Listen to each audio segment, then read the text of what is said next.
सबसे पहले प्रेम शुक्ला जी, क्योंकि बीजेपी बार बार आरक्षण के मुद्दे को सामने रख रही है, क्योंकि एक नैरेटिव जो बनाया गया, ये माना जा रहा था कि हो सकता है कि बीजेपी को इससे नुकसान पहुंचे, इसलिए हर मंच से अब आरक्षण का जिक्र हो रहा है।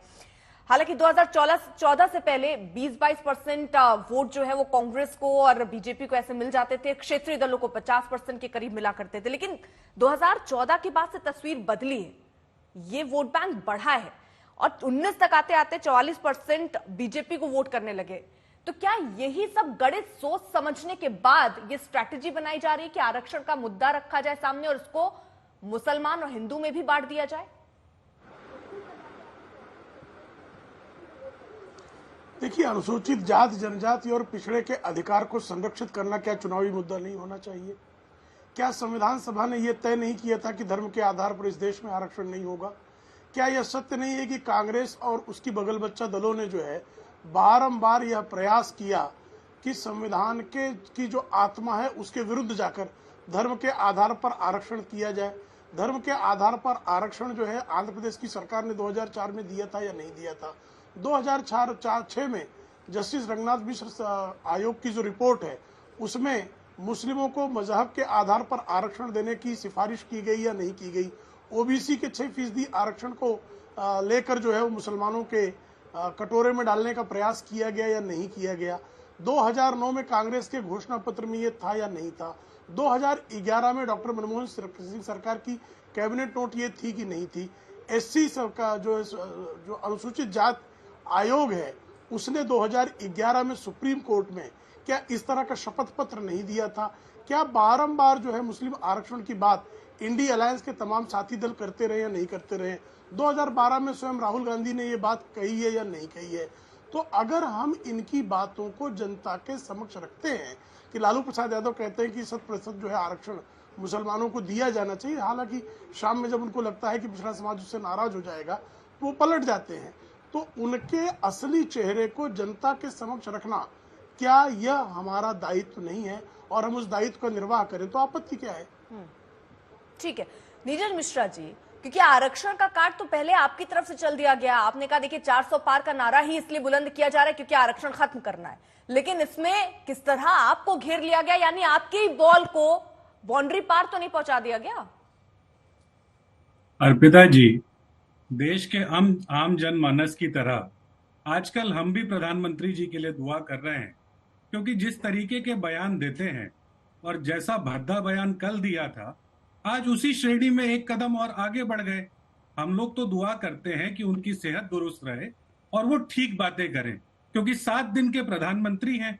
8वें दिन के बाद नए प्रधानमंत्री आएंगे, वो अपने देश को उस संविधान के तहत चलाएंगे। कौन होगा नया प्रधानमंत्री सर? आप भी क्या भाजपा का जो संविधान बदलने का नैरेटिव है उसमें फंस गई है क्या? इस देश के अंदर सांसद चुनने की जिम्मेदारी है। सांसद चुन लिए जाएंगे, सदन के अंदर फिर प्रधानमंत्री भी चुन लिया जाएगा। तो ये तो सवाल पूछ के बेईमानी ना करें। अब देखिए, प्रधानमंत्री जी ने शायद आप राहुल गांधी का नाम ले लें, मतलब मैं सोच रही थी क्योंकि आपने कहा ना नया प्रधानमंत्री, तो मुझे लगा मंथन चिंतन हुआ होगा, हो सकता है आप एक कोई नाम की घोषणा कर दें। सर यहाँ पे घोषणा हो जाती, जनता को भी पता चल जाता, इसलिए मैंने ये सवाल पूछ लिया। बाकी ये जो आपने प्रक्रिया बताई है, तय प्रक्रिया, ये तो सबको पता है सर, प्रक्रिया तो सबको पता है। हम तो देखिए पिछले 10 साल में वही तय प्रक्रियाओं के ऊपर तो प्रहार हुआ। हम तो बार बार वही याद दिला रहे हैं कि 10 साल पहले ये देश जिस संविधान के माध्यम से चलता था, 4 जून के बाद भी उसी संविधान से चलेगा। इस 10 साल में बहुत कोशिश की उसको बदलने की, लेकिन वो सार्थक नहीं हो पाई। अब देखिए प्रधानमंत्री जी के झूठ पर आ जाते हैं, जिसे एक कदम आगे बढ़कर प्रेम शुक्ला कह रहे थे। किसी भी इंडिया गठबंधन के साथी की बात बताइए, और खास करके कांग्रेस की, जिसने कहा हो कि धर्म के आधार पर आरक्षण होगा। इस देश के अंदर जो संविधान है और जो सुप्रीम कोर्ट है, उसने बार बार कहा, हमारे संविधान का अनुच्छेद 15(4) ये तो कहता है ना कि अगर शैक्षणिक आधार पर और सामाजिक आधार पर अगर कोई पिछड़ा है तो उसे मुख्य धारा में लाने के लिए सरकारों को अपनी जिम्मेदारी तय करनी होगी। इस देश के अंदर अनुच्छेद 16(4) वो भी तो कहता है ना कि समानता के अधिकार पर अगर किसी राज्य सरकार को यह लगता हो कि किसी को आपको मुख्य धारा में लाना है तो आप उसके लिए नौकरी की व्यवस्था करेंगे। तो ये तो संविधान के अंदर दिया गया। इन्होंने रंगनाथ मिश्रा कमेटी की बात पूछा ना कि किसने क्या कहा, तो मुझे ये बताइए ना कि बीजेपी की तरफ से कब कहा गया कि 400 पार वो इसलिए लाना चाहते हैं क्योंकि उनको SC ST आरक्षण खत्म करना है? आपको मैं याद दिला देता हूं, आपको राजस्थान में वो दिव्या मिर्धा जी याद होंगी, आपको कर्नाटक के इनके बड़बोड़े नेता याद होंगे, आपको केरला के इनके बड़बोड़े नेता याद होंगे, जिन सबने लगातार यही तो कहा कि इस बार 400 पार का नारा तो हम इसलिए दे रहे हैं कि हमें बड़े काम करने हैं और वो बड़े काम तभी हो पाएंगे जब इस संविधान को बदला जाएगा। तो ये तो गाहे बगाहे कहते रहे, लेकिन प्रधानमंत्री जी, बड़े काम का मतलब संविधान बदलना कैसे हो गया? मैं ये समझाइए ना। बड़े काम तो हर नेता कहता है कि जब जीत जाऊंगा तो बड़े बड़े काम करूंगा, उसका क्या मतलब? हर नेता यही कह रहा है कि संविधान बदल देंगे। हाँ अर्पिता जी, देखिए पिछले 10 साल में जिन कामों के लिए संविधान बदलने की जरूरत नहीं थी, जैसे गलत नोटबंदी, गलत GST, गलत वैक्सीन देना, वो तो इन्होंने बिना संविधान बदले कर लिया। अब लेकिन जो इनको बड़े काम करने हैं, जिसमें सबसे पहला है कि सब चीज को प्राइवेट कर दो, क्योंकि सरकारी नौकरी के आते ही आपको आरक्षण देना पड़ता है। उस आरक्षण को खत्म करने के लिए वो जो समझना चाह रही हूँ, क्योंकि ऐसा कोई बयान है नहीं जिसमें ऐसी बात कही गई हो। हालांकि आपने याद करने की बात कही तो लालू यादव के बयान को याद कर लीजिए, ST हसन साहब के बयान को याद कर लीजिए, उसमें बड़े काम का जिक्र नहीं है, उसमें डायरेक्ट बात कही गई है। मैं ऐसी डायरेक्ट बात पूछ रही हूँ कि ऐसे कहां डायरेक्ट कहा गया जिससे आप ये आशा निकाल रहे हैं? अर्पिता जी, पिछले 10 साल के अंदर इस देश की जनता ने ये सब समझ लिया है। हम लोग अगले 8 दिन में बिल्कुल भ्रम नहीं फैलाएंगे।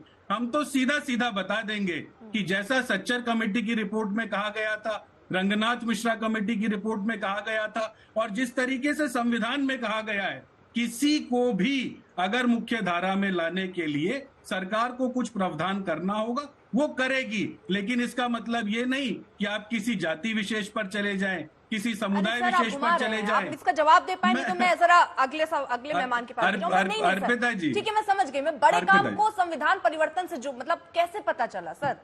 कहीं ऐसा तो नहीं कोई आपके भी सूत्र जो है वो बीजेपी में हो, जो आपको बता रहे हो कि इनका बड़ा काम का मतलब ये है, वो क्या क्या करेंगे, मतलब वो क्या करेंगे उसकी जानकारी तो सबसे ज्यादा मुझे लग रहा है विपक्षी गठबंधन को ही है। तो ये कैसे पता चला, जरा मुझे ये समझा दीजिए, फिर मैं आगे मेहमानों के पास और जाऊं। अर्पिता जी देखिए ना, जैसे बड़बोले नेता हैं इनके, उसके लिए सूत्रों की जरूरत नहीं है। अच्छा, लालू यादव पर आते हैं, वो जो मंच पर आते हैं इनके, देखिए आप मेरी बात तो सुनिए, पूरी तो होने दीजिए। जब मोदी जी और उनके जो छुटभैया नेता हैं, जब वो मंच पर पहुंचते हैं तो जिस तरीके की बातें करते हैं ना, वो देश के सामने स्पष्ट हो जाता है कि वो सिर्फ आपको तोड़ने की बात कर रहे हैं। नाम भी ले लिया, मैं लालू यादव पर पूछ रही हूँ। फिर वो अगर ये कह रहे हैं कि हाँ मिलना चाहिए मुस्लिमों को आरक्षण, ST हसन कह रहे हैं कि इंडिया गठबंधन आई तो मिलेगा मुसलमानों को आरक्षण, इस पर जरा बताइए। तो ये तो सीधा स्टेटमेंट है ना, इसमें तो कोई सूत्र भी नहीं बैठे सर। अर्पिता जी, ये तो मैंने आपको 30 सेकंड पहले कहा कि देश के अंदर अनुच्छेद 15(4) और अनुच्छेद 16(4) के तहत, और इस देश के अंदर चाहे वो इंदिरा साहनी का मुकदमा हो, चाहे वो सच्चर कमेटी की रिपोर्ट हो, चाहे वो रंगनाथ मिश्रा की रिपोर्ट हो, इन सब के आधार पर जिस भी समुदाय, जिस भी व्यक्ति, जिस भी वर्ग को इस देश के मेन स्ट्रीम में लाने की जरूरत पड़ेगी, उसके लिए काम किया जाएगा। क्योंकि सरकारों का काम समावेशी होना, सरकारों का काम है समावेशी होना। आरक्षण आपने ये कह दिया कि चलिए मैंने मान लिया, आपको कहीं ना कहीं सूत्र से जानकारी मिली होगी कि ये आएंगे तो ये खत्म करेंगे आरक्षण, लेकिन अगर आरक्षण दे भी रहे हैं तो सिर्फ मुसलमानों को क्यों देंगे? ये बात क्यों कह रहे हैं फिर आपके नेता? अर्पिता जी, इंडिया गठबंधन के अंदर आज की स्थिति में कांग्रेस का जो न्याय पत्र है वो एक सीक्रेट डॉक्यूमेंट है। आप उस न्याय पत्र को खोलिए, आपको ना उसमें हिंदू लिखा मिलेगा, ना उसमें मुसलमान लिखा मिलेगा। मैं आपको अपने न्याय पत्र के माध्यम से तो बता सकता हूं कि हम देश की हर जाति, हर समुदाय के लिए काम करेंगे, समावेशी होकर काम करेंगे। हम इनकी तरह बांटने की राजनीति नहीं करेंगे, इस देश को आगे ले जाने की राजनीति करेंगे। ठीक है सर, फिर यही दिक्कत होती है, आपने अपने आप को पाक साफ बता दिया, लेकिन जो आपके साथी हैं, मतलब जिनको आप साथ लेकर चल रहे हैं, फिर उनके बयानों का बोझ भी आपके कंधे पर आ जाता है, दिक्कत यहां पर बढ़ जाती है।